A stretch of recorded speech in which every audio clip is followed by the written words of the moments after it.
हम पाकिस्तान की एक बहुत बड़ी मोटरसाइकिल असेंबली फैक्ट्री देख रहे हैं, जहां यह माल ढोने वाली 3 पहिया गाड़ी लोडर ट्राईसाइकिल बनाई जा रही है।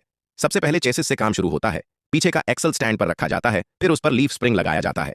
इस लीफ स्प्रिंग को देखकर आप अंदाजा लगा सकते हैं कि यह गाड़ी कितना वजन उठा सकती है। दूर जो दिखाई दे रहा है वही इसका बेस चेसिस है। गाड़ी बनाने का यही तरीका होता है, पहले चेसिस, फिर ऊपर का ढांचा, इसके बाद स्प्रिंग के रबर बुश भी लगाए जाते हैं। देखने में क्वालिटी ठीक लगती है, यानी इनका काम भी धीरे धीरे बेहतर हो रहा है। यहाँ छोटे वर्कशॉप भी हैं और ऐसे बड़े कारखाने भी। फर्क बस इतना है कि यहाँ ज्यादातर काम हाथ से असेंबली होता है, जैसे पहले के मोटरसाइकिल कारखानों में होता था। बस अब एयरगन जैसे कुछ आधुनिक टूल भी इस्तेमाल हो रहे हैं। इनकी गाड़ियों के कई पार्ट्स शायद छोटे वर्कशॉप में बनते हैं, जिन्हें यहाँ जोड़कर तैयार किया जाता है। पाकिस्तान की मोटरसाइकिल इंडस्ट्री काफी अच्छी तरह विकसित हो रही है। इसमें प्राइवेट कंपनियां, छोटे वर्कशॉप और जॉइंट वेंचर सब शामिल हैं। पहले चीन की मोटरसाइकिल कंपनियां भी साउथ एशिया और साउथ ईस्ट एशिया में आई थीं, जैसे वियतनाम, भारत, पाकिस्तान, लाओस और थाईलैंड, लेकिन क्वालिटी के मामले में जापानी कंपनियों से हार गईं। असल बात यह है कि इन देशों का रोड और इस्तेमाल का माहौल बहुत कठिन होता है और लोग गाड़ियों की ज्यादा मेंटेनेंस भी नहीं करते, इसलिए यहाँ की गाड़ियों में ज्यादा मजबूती और टिकाऊपन की जरूरत होती है। अब चेसिस पर बड़ा कवर लगाया गया है और आगे हैंडल भी फिट कर दिया गया है। कंपनी का नाम रोड स्टार है।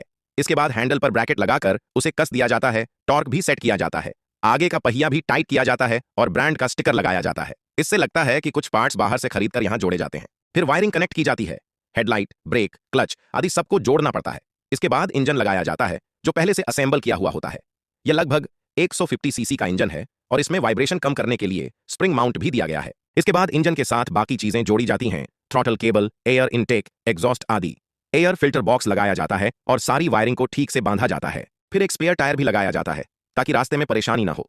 हालांकि इसे एयरगन से इतना टाइट किया जाता है कि बाद में खोलना मुश्किल हो सकता है। अब चेसिस का काम लगभग पूरा हो चुका है। इसके बाद बाहरी पार्ट्स जैसे हेडलाइट, कवर आदि लगाए जाते हैं। फिर फ्यूल टैंक लगाया जाता है और उसके बाद सीट और साइड कवर। अंत में पीछे का कार्गो बॉक्स लगाया जाता है और गाड़ी तैयार हो जाती है।